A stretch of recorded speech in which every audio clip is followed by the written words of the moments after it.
Hello, hello. I'm so glad to be back with you for another very short episode of discussing with you my work and other natural solutions that I help with people with. So oftentimes people are asking me, what do you really do? Are you a yoga teacher? Are you a yoga therapist? What are you doing with hypnosis? What are you doing with spiritual healing? How about Reiki? Where does tapping come into place? How about past life regression, quantum healing hypnosis technique? So I thought to come in here and talk with you for a moment and to explain and for you to see how my work can actually help you on your healing journey. But most of all, I wanted each and every one of these short clips that I bring to you to be a vessel of healing for you right then and there, here within these few moments.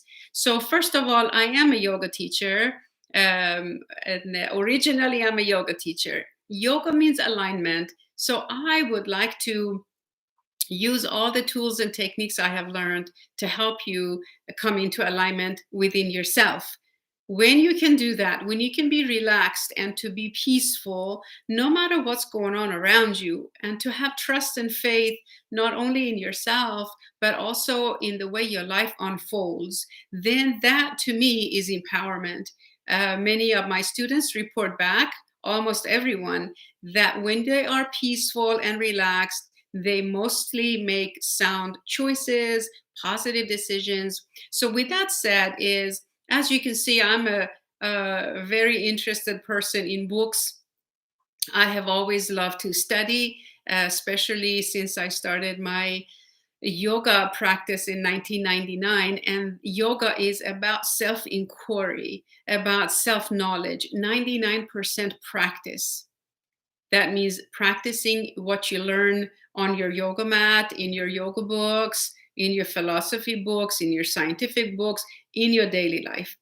And so 1% is theory. So when you study a book, when you're done with reading the book, you are not a same person. Your consciousness has changed because of reading the book.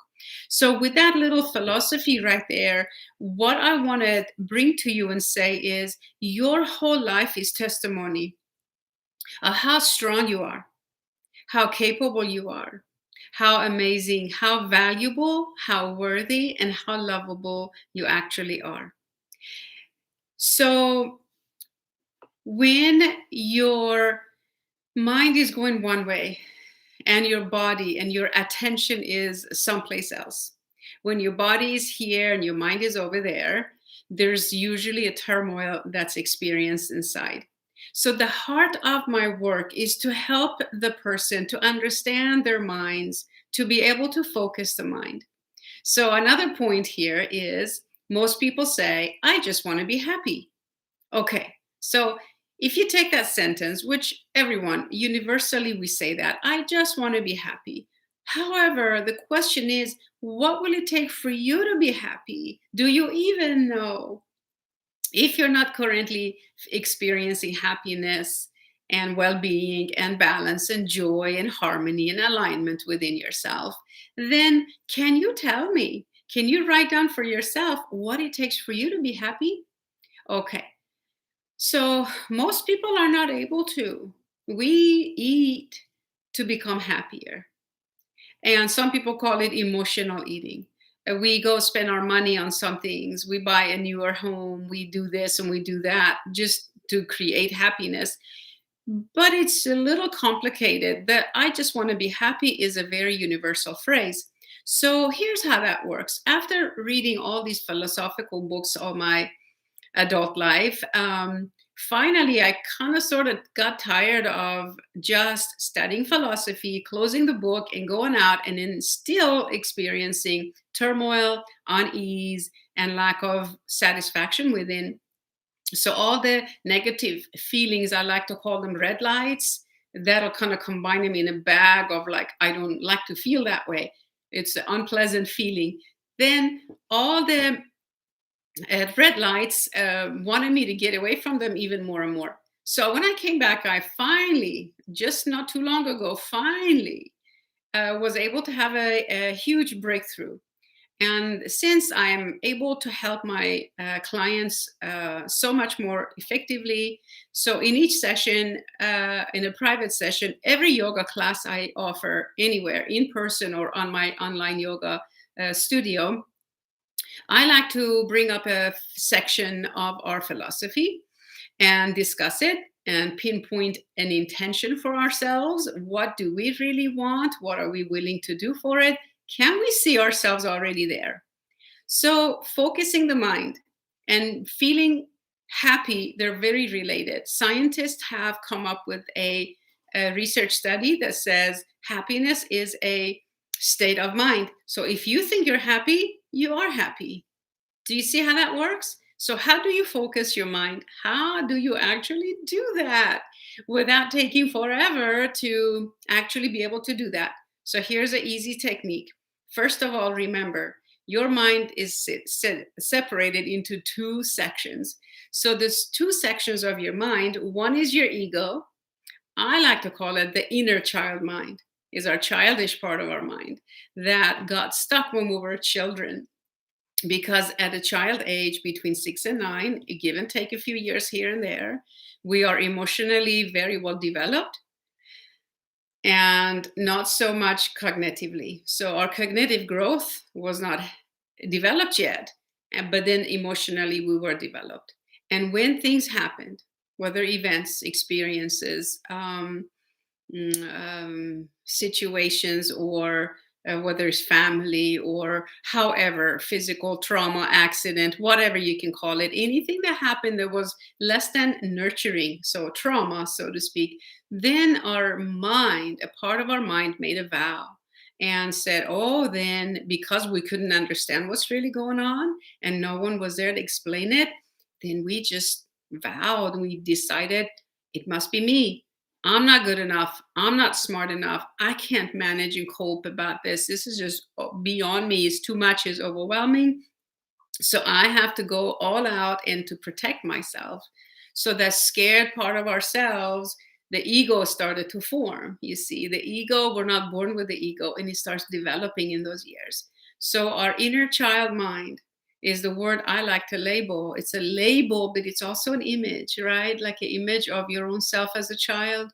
Then you can do this work inside and to be able to learn to parent your own ego mind, your own inner child mind, in a very sensitive, using your gifts in a very sensitive way. So when you can actually start a dialogue with your mature, wise, capable, smart, intelligent, the part of your mind, the part of you that goes to work and makes money and pays the bills and helps other people even, and you can parent the emotional part of yourself, your inner child mind.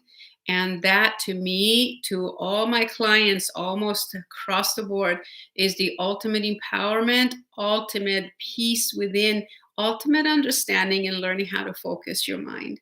So through during each and every private session, every yoga class I offer and present, I put things in a very simple framework for you to do this work on your own. So after we finish this video, take a few moments to drop in.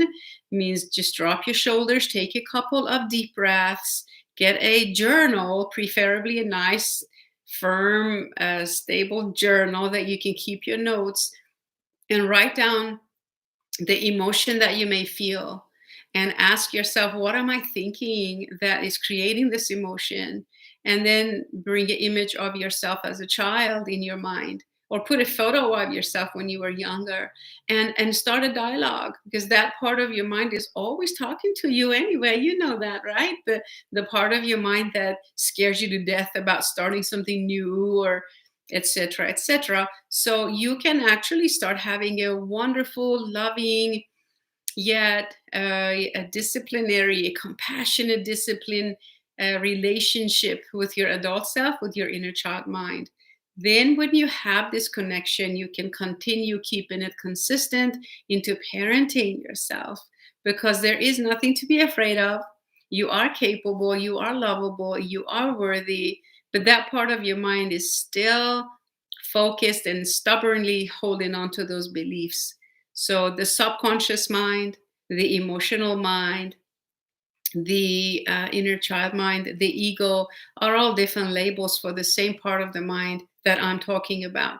So that's it. I just wanted to bring this to you. This is very, very important work. And if you are one of those people that thinks, oh my goodness, I've been in a therapist office for years and years and years, and I'm still not in harmony within, I still have a part of me that is scaring me. There's a lot I'm afraid of, and I just can't seem to get on with my life. I'm not happy, so this might be the link between psychology and spirituality. So yoga therapy, Vedic counseling is what I do, and this is exactly how I help people, my clients, to have breakthroughs and to really claim their power in this way. It's a moment to moment practice. So I will cut this video short. I want you to know you can do this. Listen to the video again if you need. Share this video with your loved ones.